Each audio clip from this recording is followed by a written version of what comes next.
ओम श्री गणेशाय नमः। ओम श्री हनुमते नमः। ओम पंचमुखी हनुमते नमः। पंचवक्त्रं महाभीमं त्रिनेत्रं च महाबलम् सिंहिका गर्भसम्भूतं हनुमन्तं नमाम्यहम्।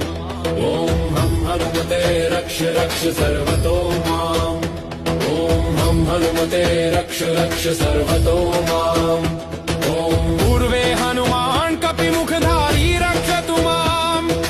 दक्षिणे नारसिंह वपुर्मान् सदा पातु।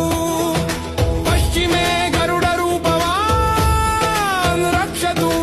उत्तरदिशि वराहरूप सदा रक्षतु माम्। पूर्वे हयग्रीव विग्रह पातु मे शिरः। अधस्तात् ब्रह्मास्त्ररूप